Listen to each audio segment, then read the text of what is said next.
Lord सभापति महोदय, ये शब्द मेरे नहीं हैं बल्कि राष्ट्रपिता के हैं। जो लोग आज सरकार में बैठे हुए हैं, क्या वे अपने दिल में सोचेंगे कि यह देशद्रोह शब्द बालकों को अंग्रेजी पढ़ाने के लिए राष्ट्रपिता का कहा हुआ है। आज 48 वर्ष देश को स्वतंत्र हुए हो गए हैं, लेकिन राष्ट्रपिता की इस बात पर आज तक ध्यान नहीं दिया गया है। अंग्रेजी भाषा को पढ़ाना क्यों बंद नहीं किया गया और उसको दैनिक कार्यों में क्यों प्रयोग में लाया जाता है। मैं इस बात को कई बार इस सदन में कहा चुका हूँ और मैंने इस विधान परिषद की नियमावली में 1 साल पहले एक संशोधन भी रखा था, लेकिन मेरा दुर्भाग्य है कि वह संशोधन साल भर से इस सदन में प्रस्तुत नहीं हो सका। मेरी अपनी राय है कि कम से कम दैनिक कार्यों के लिए यदि सरकार अंग्रेजी भाषा पर बंधन लगा दे तो बहुत अच्छा हो और जो यह अनुशासनहीनता है वह भी समाप्त हो जाए। राष्ट्रपिता महोदय सब चलो, जैसा कि मेरे मित्र ने कहा, लड़कों के माता पिता अंग्रेजी का प्रयोग करते हैं और उनके शिक्षक भी उसका प्रयोग करते हैं, फिर बालकों पर उसका प्रभाव क्यों नहीं पड़ेगा। मैं उनसे सहमत हूँ कि बालकों में नकल करने की आदत होती है। जैसा वह अपने बड़ों को करते देखते हैं वैसा ही वह करते हैं। अगर हम कोई बुरा काम करेंगे तो उसका प्रभाव बालकों पर जरूर पड़ेगा। आप देखेंगे कि जिस मनोवृत्ति के माता पिता और शिक्षक होते हैं उसी प्रकार के बालक भी होते हैं। हम दूसरों को तो परामर्श दे देते हैं, लेकिन स्वयं उस पर अमल नहीं करते। इसके साथ ही साथ हमको शिक्षा प्रणाली की ओर भी ध्यान देना है। शिक्षा के जिन तरीकों को आजकल अपनाया जा रहा है वह वास्तव में लाभकारी नहीं है।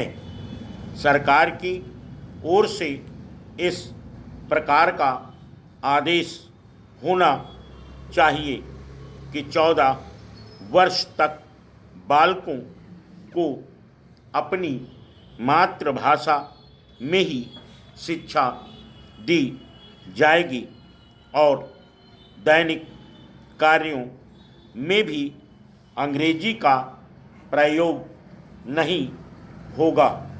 इस प्रस्ताव में अनेक महत्वपूर्ण बातों की ओर ध्यान दिलाया गया है। मैं समझता हूँ कि जब माननीय मंत्री जी इसका उत्तर देंगे तो कह देंगे कि हम बहुत सी बातों पर अमल कर रहे हैं, लेकिन मैं समझता हूँ कि उन पर कोई अमल नहीं हो रहा है। Full stop. नेक्स्ट। सभापति महोदय, मैं रक्षा मंत्रालय की मांगों का समर्थन करने के लिए खड़ा हुआ हूँ। वर्तमान घटनाओं से पता चलता है कि संसार का हर देश अपनी सुरक्षा के बारे में चिंतित है और उसके लिए हर प्रयत्न कर रहा है। इस दृष्टि से अन्य देशों की तरह हमारे देश में भी रक्षा मंत्रालय का महत्व है। मुझे इस बात की खुशी है कि जहां अन्य मंत्रालयों की उनके पिछले साल के कामों के बारे में काफ़ी आलोचना हुई है, वहाँ इस मंत्रालय की कम आलोचना हुई है। इससे पता चलता है कि इस मंत्रालय ने पिछले साल अच्छा काम किया है। मोटे तौर पर किसी भी देश की सुरक्षा नीति का लक्ष्य यह होता है कि दूसरे देशों, खास तौर से पड़ोसी देशों के साथ मित्रता के संबंध स्थापित हों और हम एक दूसरे के मामलों में हस्तक्षेप न करें, लेकिन उसके साथ यह भी जरूरी होता है कि हम अपने देश की सीमाओं और अखंडता की रक्षा करें। इसलिए हमारे देश का यह कर्तव्य हो जाता है कि हम अपने पड़ोसियों के कार्यों पर पूरी नज़र रखें, क्योंकि आज तक हमारे देश पर जो संकट हुए वह हमारे पड़ोसियों से आए हैं। 1966 में पाकिस्तान के साथ जो लड़ाई और उसके बाद ताशकंद में जो समझौता हुआ वह सिर्फ कागज़ पर ही रहा। पाकिस्तान ने उस पर कोई अमल नहीं किया। इस दृष्टि से बहुत ज़रूरी है कि हम अपने देश की सुरक्षा की हर तरह से व्यवस्था करें।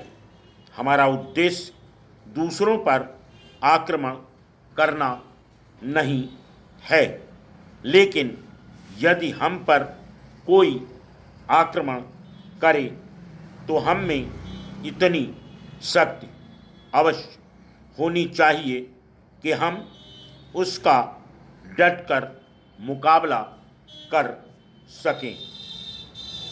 आप जानते हैं कि पिछले दिनों पाकिस्तान को अमेरिका और चीन से काफ़ी मदद मिली है। रक्षा मंत्रालय की रिपोर्ट में भी कहा गया है कि पिछले साल अमेरिका ने पाकिस्तान को 1500 करोड़ रुपए की फौजी सहायता दी है।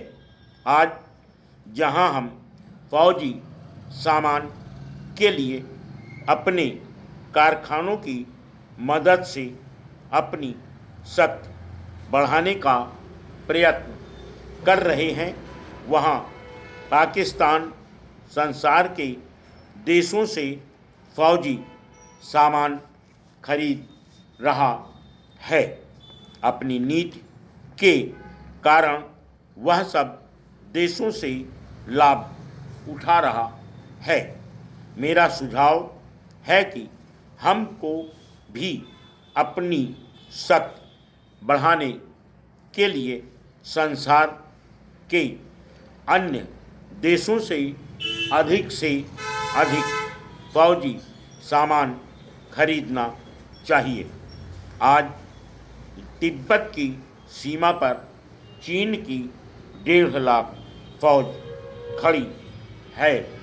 मैं गृह मंत्री से विशेष रूप से यह कहना चाहता हूं कि सरदार पटेल जिस जगह पर बैठे थे, आज आप उसी जगह पर बैठे हुए हैं और राष्ट्र की आंतरिक सुरक्षा का भार आपके कंधों पर है। Full stop.